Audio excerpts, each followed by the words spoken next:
오늘 함께 나눌 하나님 말씀은 창세기 4장 1절부터 8절까지의 말씀입니다. 오늘 함께 나눌 하나님 말씀 창세기 4장 1절부터 8절까지의 말씀입니다. 저부터 한 절씩 교독하고 마지막 절은 함께 합독하도록 하겠습니다. 아담이 그의 아내 하와와 동침하매 하와가 임신하여 가인을 낳고 이르되 내가 여호와로 말미암아 득남하였다 하니라.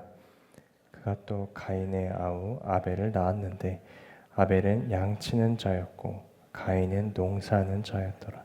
세월이 지난 후에 가인은 땅의 소산으로 제물을 삼아 여호와께 드렸고 아벨은 자기도 양의 첫 새끼와 그 기름으로 드렸더니 여호와께서 아벨과 그의 제물은 받으셨으나 가인과 그의 제물은 받지 아니하신지라. 가인이 몹시 분하여 안색이 변하니 여호와께서 가인에게 이르시되 내가 분하여 함은 어찌 됨이며 안색이 변함은 어찌 됨이냐. 내가 선을 행하면 어찌 낯을 들지 못하겠느냐. 선을 행하지 아니하면 죄가 문에 엎드려 있느니라. 죄가 너를 원하나 너는 죄를 다스릴지니라. 함께 읽겠습니다. 가인이 그의 아우 아벨에게 말하고 그들이 들에 있을 때에 가인이 그의 아우 아벨을 쳐 죽이니라. 아멘. 오늘도 살아계신 하나님을 예배하기 위하여 한 자리에 모인 우리 청년부 지체들을 예수님의 이름으로 환영하고 축복합니다. 우리 모든 예배와 영광받기 합당하신 하나님께 박수로 큰 영광 올려드리면서 우리 청년부 예배 시작하도록 하겠습니다. 오늘은 예배인가 우상인가 라는 제목으로 함께 말씀을 나누기 원합니다. 제가 알기로 오늘로 다음 세대 겨울 사역이 다 마쳐진 걸로 알고 있는데 청년부 겨울 수련회부터 우리 다음 세대의 모든 예배 우리 수고한 우리 청년들 위해서 수고했다고 박수로 좀 격려를 해줄까요? 수고 많으셨습니다. 그리고 또 예배를 또 준비하면서 2부 예배 때부터 우리 예배의 방송과 음향과 여러 가지 모습으로 수고하고 헌신해주는 우리 청년들이 있는데 이들을 위해서도 우리가 함께 박수로 우리 격려하고 응원했으면 좋겠습니다. 여러분 우리의 삶이 예배가 참 많아요. 우리의 삶은 예배를 빼놓고 설명할 수 없는데 하나님을 믿는 그리스도인들에게 있어서 예배라는 것은 너무나 중요합니다. 우리가 흔히 삶이 곧 예배이다 라는 말을 사용하기도 하는데요. 그만큼 예배라는 것은 주일 어떤 한 시간 정도의 시간을 의미하지 않습니다. 성경이 말하는 예배는 예수 그리스도를 믿음으로 구원받은 사람이 하나님 앞에서 살아가는 모든 방식과 모든 순간을 의미합니다. 이처럼 예배가 우리에게 굉장히 중요하다는 것이죠. 그런데 아이러니하게도 우리는 이렇게 예배가 중요하다라고 말을 하면서도 평소에 이 예배에 대해서 많이 고민하지 않은 채 살아가는 것 같습니다.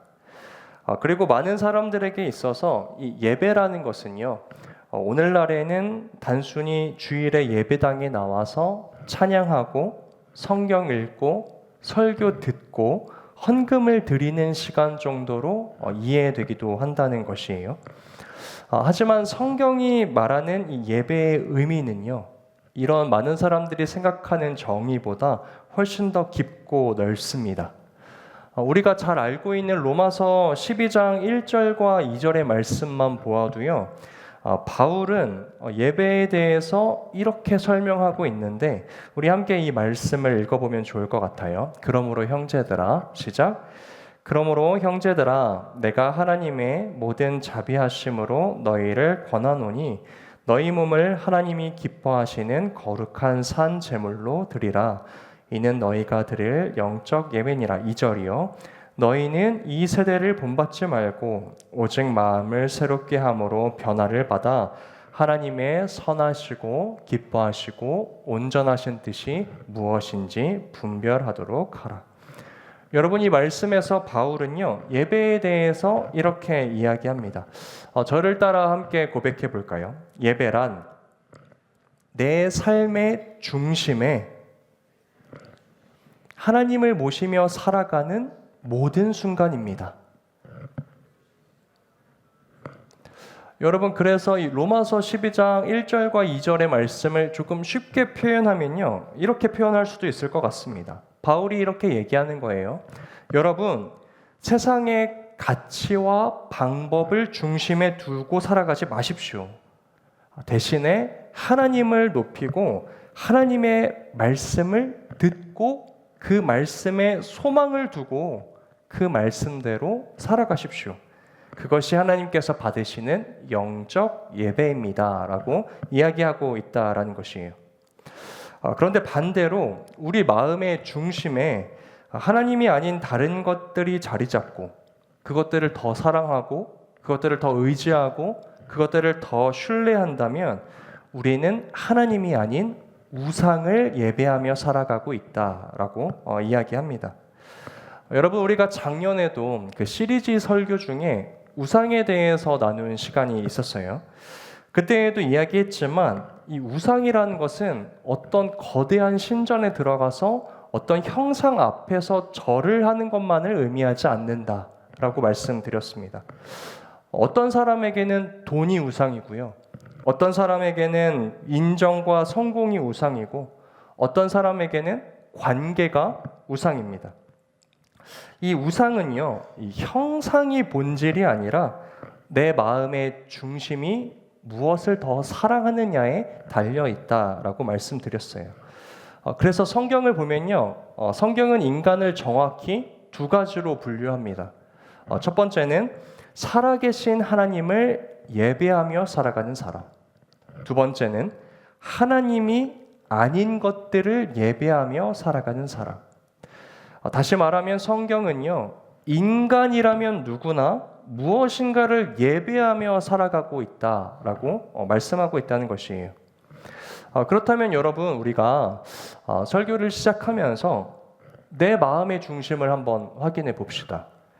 최근에 여러분들은 무엇을 가장 두려워하셨습니까? 그리고 무엇을 가장 많이 생각하셨나요? 무엇을 잃으면 여러분들의 마음이 무너지고 무엇을 얻기 위해 여러분들을 소진하고 계십니까?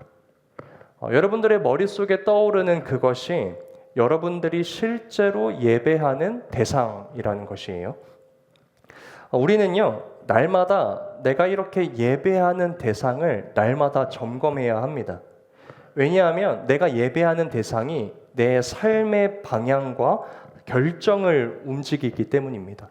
성경은요, 우리가 예배하는 대상을 우리가 닮아가게 되어 있다라고 이야기를 해요. 돈을 사랑하면요, 사람을 돈으로 판단하게 됩니다. 내 인생의 실패 여부를 돈의 많고 적음으로 판단하기 시작해요. 어떤 성과를 예배하기 시작하면요, 어떤 사람을 쓸모로 판단하게 됩니다. 저 사람은 쓸모가 없네.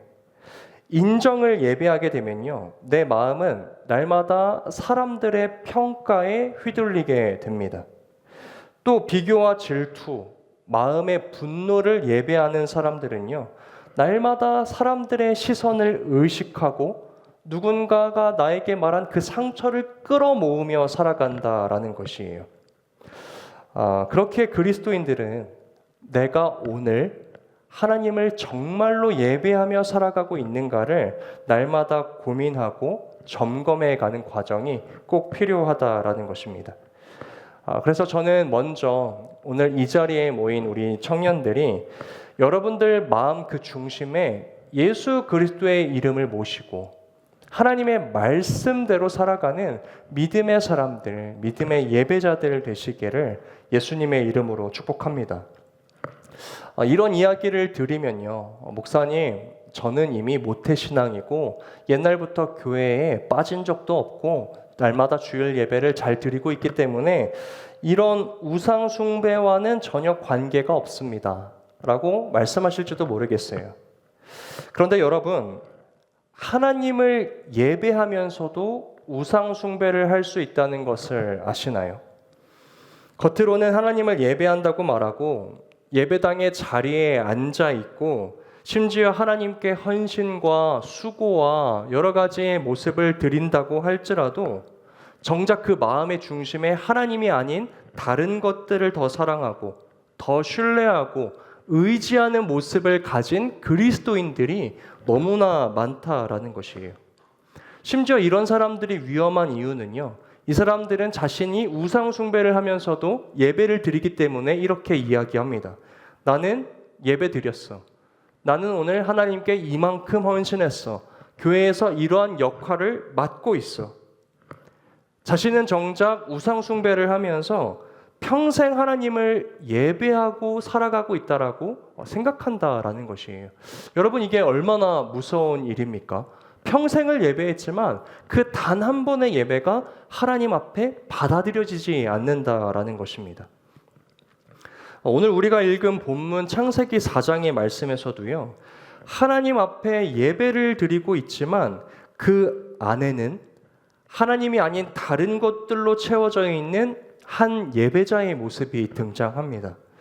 오늘 우리가 이 말씀을 통해서 하나님께 드리는 온전한 예배는 어떠한 예배인가를 함께 점검하고 우리가 그 예배를 회복하게 되기를 소망합니다.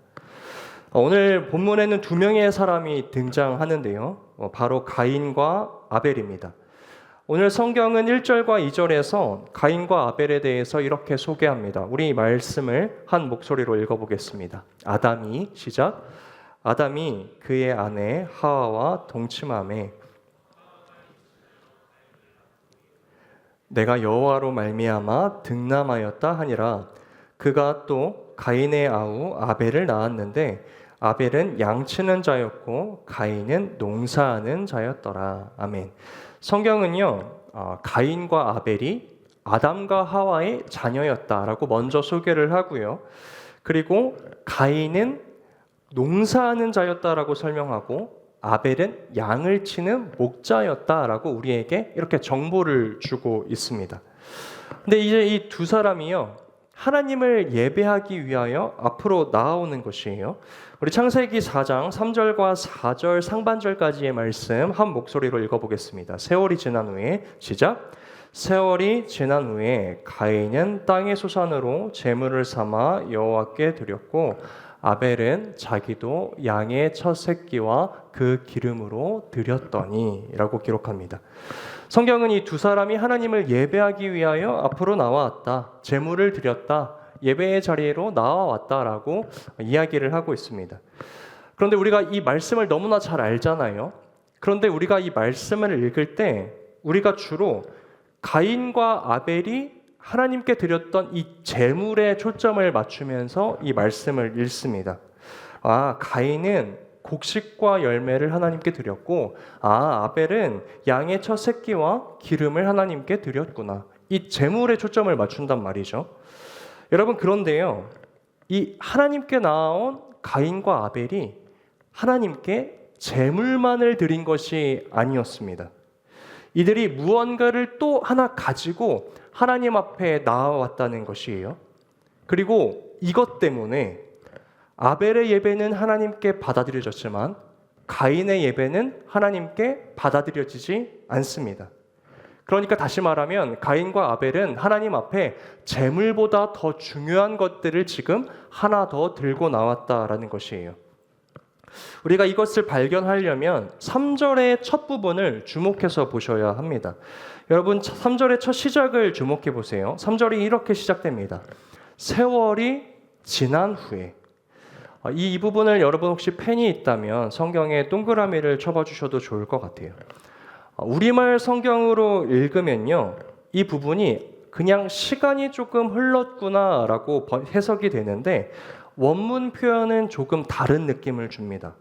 이 원문을 직역하면요, 어느 기간이 끝나갈 때라는 번역으로 해석이 돼요. 더 쉽게 표현하면 우리가 이해하기 쉬운 표현으로는 어떤 한 시즌이 끝났을 때라고 생각하시면 좋을 것 같습니다.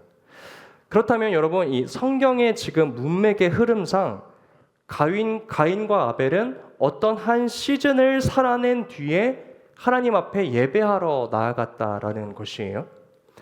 여러분, 그렇다면 우리가 한번 고민해 봅시다. 농부였던 가인에게 어떠한 한 시즌은 무엇을 의미할까요? 아마도 씨를 뿌리고 햇빛과 비를 기다리고 또 잡초를 뽑고 열매를 인내하며 기다렸던 시간들일 거예요. 마찬가지로 목자였던 아벨에게 어떤 한 시즌은 무엇을 의미합니까? 양들을 돌보고 지키고 먹이고 새끼를 낳게 했던 그 모든 시간들을 의미할 것입니다. 맞나요, 여러분? 그들에게 있어서 어떤 한 시즌은 이런 의미였을 거예요. 성경은 그러니까 이 두 사람이 이러한 시간들을 보내고 하나님 앞에 나와 예배를 했다라고 이야기한다는 것입니다. 그런데 여기서 똑똑한 우리 청년들이라면 우리가 앞서 나눴던 예배에 대한 정의가 떠오르실 거예요. 바울이 내렸던 예배에 대한 정의. 예배란 내 삶의 중심에 하나님을 모시며 살아가는 모든 순간입니다 라고 우리가 정의를 했었습니다. 그러므로 여러분, 하나님께서 지금 자신 앞에 나온 가인과 아벨을 보실 때 무엇을 보시냐면 그들의 손에 들려진 곡식과 열매, 양의 첫 새끼와 기름만을 보시는 것이 아니라 그들이 어떤 한 시즌 동안 살아왔던 하나님 앞에서의 삶의 모습까지도 지금 바라보고 계신다라는 것이에요. 이 두 사람이 이 일정한 시간 동안 무엇을 의지했는지, 무엇을 더욱 사랑했는지, 무엇을 더욱 신뢰했는지 하나님께서는 그 마음의 중심을 보고 계신다라는 것입니다. 그러니까 가인과 아벨은요, 재물뿐만이 아니라 지난날 살아왔던 삶의 모습과 흔적과 마음의 중심까지 한 손에 같이 쥐고 하나님 앞에 나아갔다라는 것이에요. 여러분, 그런데요, 이러한 성경의 말씀을 보면 하나님께서는 재물에만 집중하는 것이 아니라 우리의 마음의 중심을 보신다는 것을 발견할 수 있게 됩니다. 그런데 우리는 보통 하나님 앞에 예배하러 나아가면서 우리 마음의 중심보다 우리의 손에 들려진 것을 하나님 앞에 자꾸만 자랑하려고 할 때가 있습니다. 내가 일주일 동안 하나님과 상관없이 살아왔지만 하나님 보세요. 제가 이번 주일에 이러한 역할도 하고 이러한 수고도 하고 헌신도 하고 인내도 하고 열정도 드렸습니다. 어떠세요, 하나님? 제 예배 받으실 만한가요? 이렇게 생각할 때가 있다라는 것이죠. 그러나 여러분, 한 손엔 죄물을 지었지만 한 손에는 마음의 중심을 가지고 나아갔던 가인과 아벨처럼 우리의 오늘 예배도 하나님 앞에 드려지는 헌신과 인내와 수고와 여러 가지의 모습들이 있겠지만 다른 한 손에는 한 주간 살아왔었던 삶의 흔적들, 내 마음의 중심에 누구를 모시고 살아갔는지 그 마음의 중심까지 하나님 앞에 같이 가지고 나아간다는 것을 우리는 기억해야 한다라는 것이에요. 만약에 이러한 마음의 중심을 상관하지 않고 겉모습으로 드러나는 예배에만 집중하신다면요, 이러한 모습은 마치 종교적인 포장재와도 같습니다. 속은 썩어 있는데 겉은 아름답고 예쁜 포장재로 덮어 씌우는 것이죠. 마음에 하나님의 중심이 없지만 종교적인 행위로 예쁘게 덮어버리려는 신앙생활을 말한다라는 것입니다. 여러분, 이러한 모습을 다른 말로 무엇이라고 표현하는지 아시나요? 면죄부 신앙입니다. 여러분, 중세교회의 모습을 아마도 기억하실 거예요. 중세시대의 교회에는 사람들에게 이렇게 말했습니다. 당신, 죄를 용서받고 싶으십니까? 당신의 죄 문제를 해결하고 싶으십니까? 그러면 돈을 내고 면죄부를 사십시오. 그러면 당신의 죄는 용서받을 것입니다. 해결받을 것입니다. 여러분, 사람들은 이 음성을 듣고요, 하나님 앞에 중심을 가지고 마음을 찝는 참된 회개를 가지고 나아간 것이 아니라 돈으로 죄의 문제를 처리할 수 있다는 착각 속에 빠지면서 살아갔다라는 것입니다. 여러분, 그 결과 교회는 거룩함을 잃고 사람들은 복음을 잃어버렸습니다.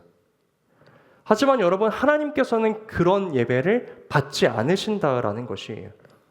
하나님께서는 재물만을 보시는 분이 아니라 중심을 받으시는 분이십니다. 그러므로 오늘 우리가 하나님 앞에 나아갈 때도 가인과 아벨에게 붙었던 이러한 말씀이 우리의 삶에 함께 붙습니다. 세월이 지난 후에 그들이 하나님 앞으로 나와 예배를 드렸다. 세안교회 청년부가 한 주간의 한 시즌을 마치고 하나님 앞으로 나와 예배를 드렸다. 그러므로 하나님께서는 오늘 우리의 예배를 보실 때 우리가 하나님 앞에서 어떤 모습으로 예배하는지, 어떤 헌신을 드렸는지도 보시겠지만 한 주 동안 살아온 삶의 모습들, 무엇을 의지했는지, 무엇을 우선순위에 두었는지 그 삶의 흔적들까지 같이 보신다라는 것이에요. 여러분들이 학생이라면 한 주 동안 무엇을 위해 공부했는지, 무엇을 두려워했는지, 여러분들이 직장인이라면 한 주 동안 무엇을 위해 일했고 누구의 인정에 매여 살아왔는지, 여러분들이 취업 준비생이라면 한 주 동안 불안 속에서 무엇을 붙잡고 버텼는지, 이 모든 삶의 흔적이 하나님 앞에 함께 나아간다라는 것입니다. 사랑하는 청년 여러분, 오늘날 이 시대에 하나님을 향한 온전한 예배가 회복되기 위해서는요, 예배를 열정 있게 드리는 연기자가 필요한 게 아닙니다. 하나님이 찾으시는 사람은 예배의 이 무대를 멋지게 꾸미는 사람이 아니라는 것이에요. 자기의 중심을 거룩하게 하나님 앞에 드릴 줄 아는 사람입니다. 여러분, 하나님께서는요, 오늘 우리가 이 예배당에서 얼마나 뜨거웠는지를 묻는 분이 아니라 예배당을 나간 이 뒤의 삶에서 그 중심에 하나님을 모시며 살아가고 있는가를 주목하고 계시는 분이라는 것입니다. 그러므로 사랑하는 청년 여러분, 예배의 자리에 나오실 때 한 주간의 삶 속에서 하나님을 위하여 어떻게 살아냈는지, 말씀을 어떻게 지키려고 노력했는지, 하나님께서 기뻐하실 그 거룩한 중심을 가지고 예배의 자리에 나아오셔야 한다는 것이에요. 오늘 이 자리에 모인 우리 청년들은 하나님 앞에 어떤 마음의 중심을 가지고 나아오셨습니까? 간절히 바라고 소망하기는 저는 우리 청년부 예배가 사람 앞에 잘 드려진 예배, 예쁘게 포장된 종교적인 포장대로 덮어진 그런 예배가 아니라 하나님께서 기뻐하시는 중심을 드리는 예배로 회복되기를 예수님의 이름으로 축복합니다. 우리가 이렇게 예배에 대해서 올바른 이해를 갖기 시작하면요, 오늘 우리가 함께 나누고 있는 이 가인과 아벨의 이야기가 조금은 다르게 보이기 시작합니다. 오늘 본문 4절 후반부와 5절 상반절은 이렇게 기록하고 있습니다. 우리 함께 이 말씀 읽어보겠습니다. 여호와께서 시작. 여호와께서 아벨과 그의 제물은 받으셨으나 가인과 그의 제물은 받지 아니하신지라. 우리가 주일학교 때요, 이 말씀을 읽으면 농담처럼 이런 이야기를 하곤 했었습니다. 아벨은 고기를 드려서 하나님께서 받으신 거고 가인은 곡식을 드려서 하나님께서 받지 않으신 거다. 농담처럼 말했어요. 그런데 여러분, 이 농담 속에는요, 사실 아주 세속적인 가치관이 담겨져 있죠. 뭔가 사람의 눈에 보기에 곡식보다 고기가 더 좋아 보이니까 하나님도 그런 기준으로 예배를 받으셨을 것이다라는 인간적인 기준이 예배에 반영되고 있다라는 것입니다. 그러나 하나님께 드려지는 예배는 이런 조건의 문제가 아니었어요. 여러분, 대형 교회여서 하나님께서 그 예배를 더 크고 기쁘시게 받은 것도 아니고 작은 교회, 개척교회, 상가교회라고 해서 하나님께서 그 예배를 작게 받으시는 분도 아닙니다. 성경에는 애초에 작은 교회, 큰 교회라는 언급 자체가 없어요. 하나님께서는 단 한 번도 우리가 얼마나 가졌는지, 우리가 무엇을 해낼 수 있는 자들인지 조건을 본 적이 없으시다라는 것입니다. 그런데 이상하게도 자꾸 죄인된 인간이 신앙 안에서도 등급과 순위를 매기려고 합니다. 사람의 숫자가 많이 모이면 하나님께서 기뻐 받으시는 예배, 더 좋은 예배, 완성된 예배, 아름다운 조명이나 찬양팀 구성이 꽉 차 있으면 더욱더 좋은 예배, 내가 듣기에 좋은 설교가 들리면 완성된 예배. 여러분, 자꾸 인간의 기준이 이 예배의 안으로 들어온다라는 것이죠. 그러나 사랑하는 청년 여러분, 하나님께 드려지는 예배는 인간의 기준이 아니라 하나님의 기준으로 드려져야 한다는 것이에요. 그렇다면 하나님께서 보시는 예배의 기준은 무엇인가? 오늘 본문이 우리에게 아주 중요한 힌트를 주고 있습니다. 우리 이전의 말씀을 다시 한번 띄워봐 주시겠어요? 창세기 4장 4절과 5절.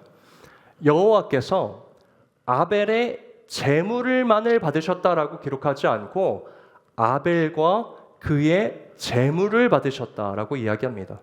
가인의 제물만을 받지 않으셨다라고 이야기하지 않고 가인과 그의 제물은 받지 않으셨다라고 이야기합니다. 그러니까 하나님께서 그들의 제물을 보시기 전에 먼저 예배자 그들의 중심을 먼저 바라보셨다라는 것이에요. 여러분 기억하십시오. 하나님은 먼저 예배자를 받으시고 그 다음에 그 사람이 드리는 예물과 헌신을 받으시는 분이라는 것이에요. 여러분 그래서 히브리서 기자는 하나님께서 이 아벨의 예배를 받으신 이유를 이렇게 기록하고 있습니다. 우리 히브리서 11장 4절의 말씀 한 목소리로 읽어보겠습니다. 믿음으로 시작. 믿음으로 아벨은 가인보다 더 나은 제사를 하나님께 드림으로 의로운 자라 하시는 증거를 얻었으니. 성경은요 아벨이 믿음으로 제사를 드렸다라고 이야기합니다. 여러분 그러면 종합해서 이야기를 해보면요 아벨은 이 양의 첫 새끼 그리고 기름을 드릴 때에도 이런 마음이 있었다는 것이에요. 하나님, 이 모든 것의 주인은 하나님이십니다. 믿음으로 드리는 예물.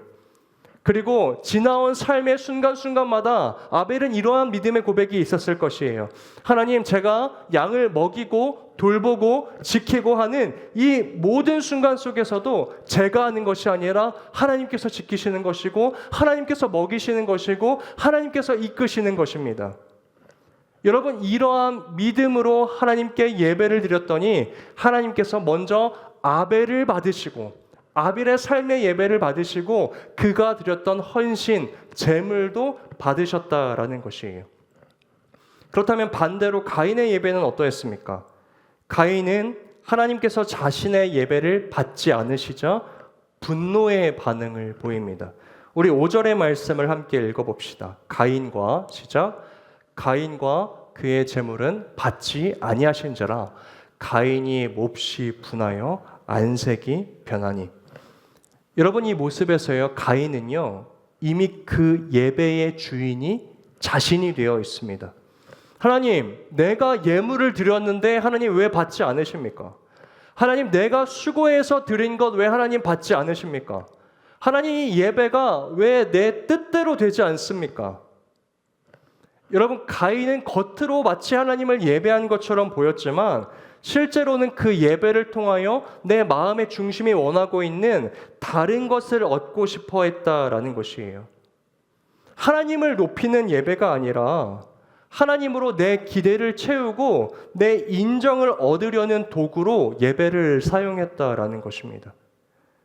하나님께서는 이 가인의 중심이 어긋났다라는 것을 알고 계셨죠.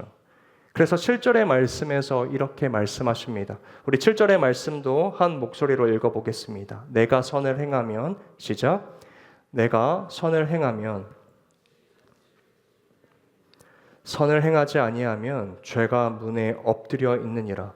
죄가 너를 원하나 너는 죄를 다스릴지니라.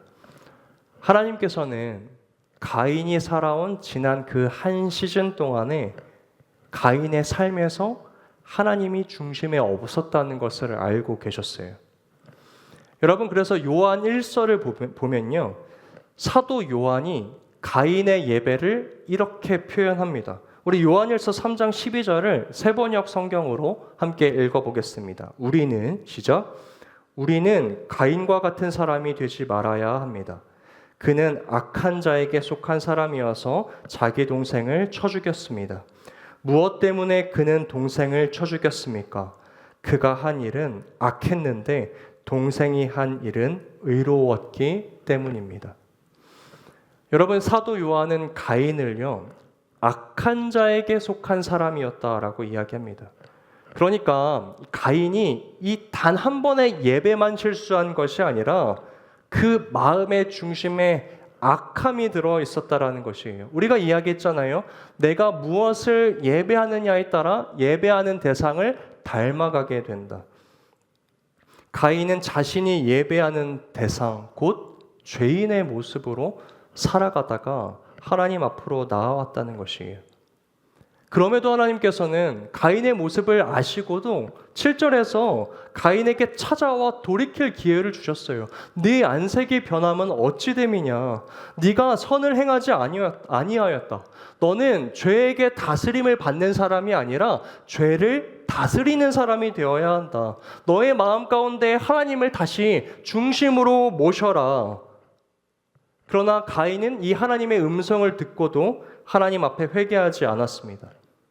돌이키지 않고 여전히 그 마음의 중심에 하나님이 아닌 우상을 섬기기로 선택했다라는 것이에요. 그리고 그 결과가 어떻게 나타납니까? 오늘 본문 마지막 8절의 말씀입니다. 함께 읽어봅시다. 가인이 시작.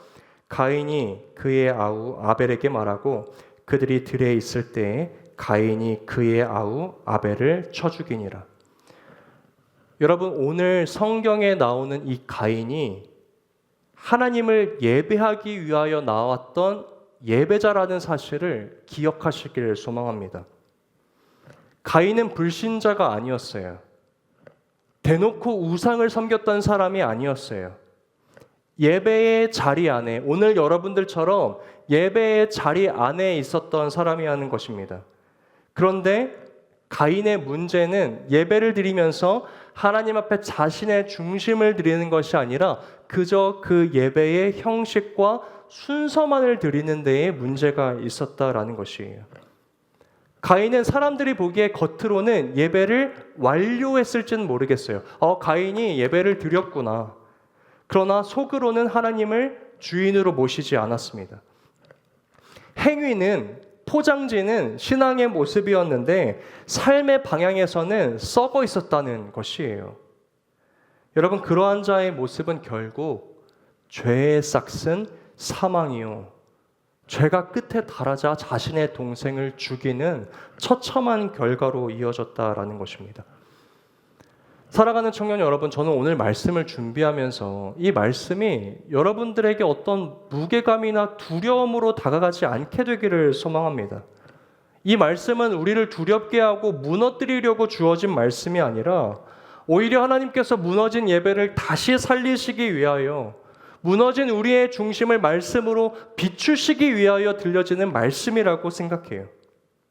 저는 그래서 오늘 이 자리에 앉아있는 우리 청년들이 입술로만 하나님 사랑합니다 말하는 자들이 아니라 삶의 중심 속에서 내가 하나님을 사랑하기에 이렇게 살아가겠습니다라는 삶으로까지 예배가 연결되는 믿음의 청년들 되시기를 간절히 소망합니다. 예배를 멋지게 연출해내는 연기자가 필요한 것이 아니라 하나님 앞에서 자신의 깨어진 마음을 회개하고 내려놓고 하나님만이 제 인생의 주인이십니다. 주님만이 저를 회복하실 수 있습니다라고 중심을 드리는 예배자를 하나님께서 이 시대 가운데 찾고 계신다라는 것이에요. 여러분, 하나님은요, 예배당에서 잠깐 뜨거웠던 사람들을 원하시는 것이 아닙니다. 여러분들이 이 예배당을 나가고 난 뒤에 삶의 한 순간순간마다 여러분들의 첫 시간의 자리, 첫 선택의 자리, 첫 관계의 자리에서 하나님의 말씀으로 살아가겠습니다. 하나님의 형상으로 살아가겠습니다. 하나님을 위하여 살아가는 사람들이 되겠습니다라는 그 믿음의 고백을 기다리고 계신다라는 것이에요. 그래서 요한복음 4장 23절의 말씀이 저와 오늘 여러분들의 마음 가운데 울려 퍼지게 되길 소망합니다. 아버지께서는 자기에게 이렇게 예배하는 자들을 찾으시느니라. 이렇게가 어떻게 해요, 여러분? 형식적인 포장지만 둘러싸인 예배자의 모습입니까? 예배를 멋지게 연출해내는 연기자의 모습입니까? 아니에요. 깨어진 마음으로 중심을 가지고 나와 하나님 한 분밖에 없습니다. 하나님을 위하여 살아가길 소망합니다. 중심을 드리는 예배자를 찾고 계신다라는 것입니다. 말씀을 맺으며 살아가는 청년 여러분, 오늘 여러분의 예배는 어떤 중심의 위에 세워져 있습니까?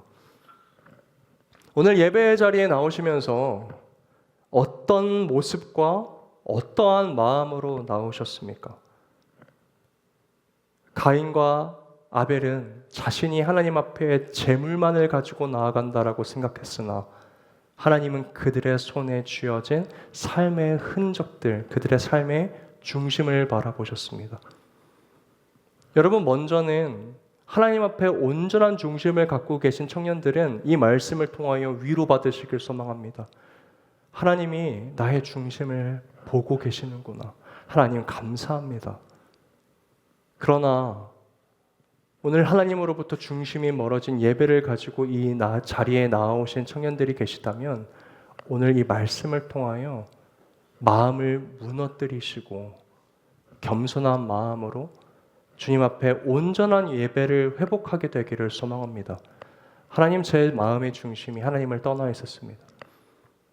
하나님 말씀으로 저의 우상을 비추어 주시고 이 예배당의 자리에서뿐만이 아니라 삶의 자리에서 하나님을 위하여 살아가고 하나님을 주인으로 모시며 살아가는 참된 예배자의 모습으로 살아가게 하여 주시옵소서. 간절히 바라고 소망하기는 오늘 이 자리에 계신 여러분들이 드리는 예배가 가인의 예배가 아니라 아벨의 예배, 믿음으로 드려지는 예배가 되기를 소망합니다. 그리고 오늘 이 예배의 자리에서뿐만이 아니라 앞으로 평생 동안 여러분들이 살아가시는 그 예배의 순간 속에서 나는 없어지고 나를 구원하신 예수 그리스도와 하나님 한 분만을 높여드리는 그런 예배자의 삶 살아가시는 우리 청년부 되기를 예수님의 이름으로 축복합니다. 우리 들은 말씀 기억하며 함께 이 찬양 고백하였으면 좋겠습니다. 찬양의 열기라는 찬양을 제가 좋아하는데요. 마음의 예배라고도 불려지는 찬양입니다. 이 찬양 가사에 이러한 내용들이 있더라고요. 하나님, 중심 잃은 예배를 내려놓게 되기를 소망합니다. 예배하면서도 다른 것들을 더욱 사랑하고 있었던 나의 모습을 내려놓게 되기를 소망합니다. 그 모든 걸음들을 멈추고 이제 주님께 돌아가게 되기를 소망합니다. 주님 앞에 온전한 예배자가 되기를 소망합니다. 화려한 조명, 많은 사람들의 시선이 있을 때마다 열정 있게 예배를 연기하는 연기자가 아니라 아무도 없을 때에도, 아무도 몰라줄 때에도 하나님이 나의 삶을 바라보고 계시기에 마음의 중심의 예배를 드리는 그러한 예배자가 되길 소망합니다. 우리 이러한 마음으로 이 찬양 하나님 앞에 올려드리기를 소망합니다. 찬양의 열기.